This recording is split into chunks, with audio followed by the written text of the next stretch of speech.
Well, it's happened again. The head of the nonpartisan Congressional Budget Office saying Obamacare reduces the incentive to work. And today, CBO Director Douglas Elmendorf speaking to the Senate Budget Committee, that hearing turning into a bit of a slugfest between Democrats and Republicans. This is another example of the policies with good intentions that are actually hurting working Americans.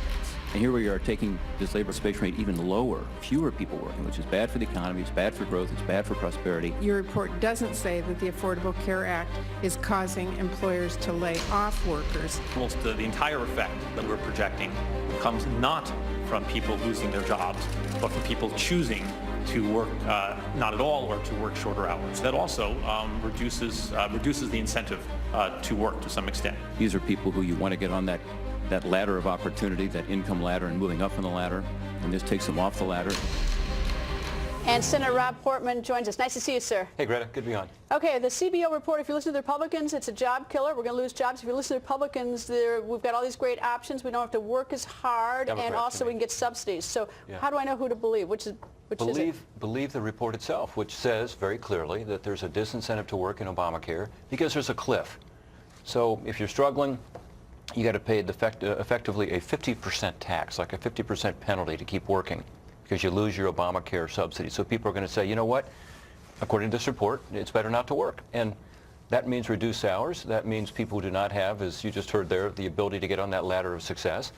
I think it's really sad that Democrats think this is such a great thing, that people are not going to be working. Particularly at a time we've got all this unemployment. Congressman Howland said last week, he said it allows people to pursue their dreams.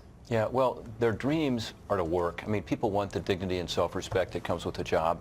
They're not looking for dependency, but this, takes them off that track. One point that was made today that was interesting is that if people do choose to stop working, and for all the reasons the report said, they also get fewer Social Security benefits because it's based on your lifetime earnings. It's also true, based on the data we have in terms of the long-term unemployed, we have historic numbers of people long-term unemployed, and we have the lowest labor participation rate since the 1970s. Among men, it's the lowest it's ever been. So we've already got a big problem in terms of people working. We want more people to work, not fewer. Well, it seems to me one of the things that often sort of gets lost in the shuffle in reading about the CBO report that has stuck with me is that the director of CBO, Elmendorf, said that long-term it hurts the economy. And if it hurts the economy, that's not good even for people who are working less. And it also means if we have a lower participation rate, it means lower revenue into the Treasury, which means all sorts of pinching problems that we have. It means we have a labor supply problem.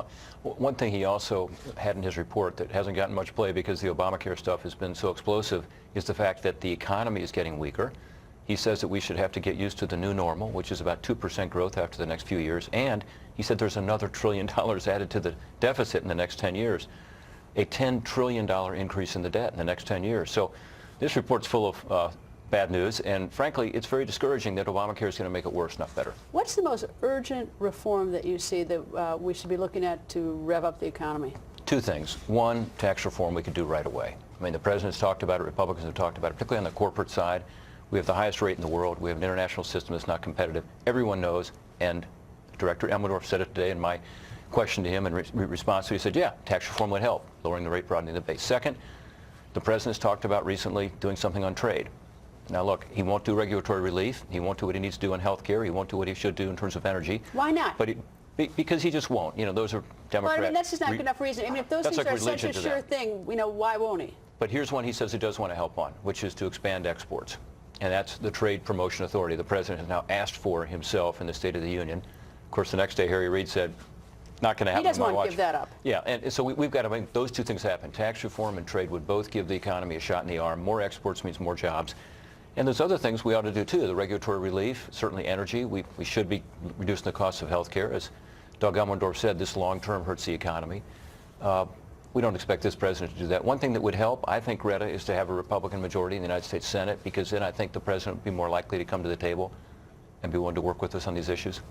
Senator, always nice to see you, sir. Good to see you, Greta. Thanks for having me on.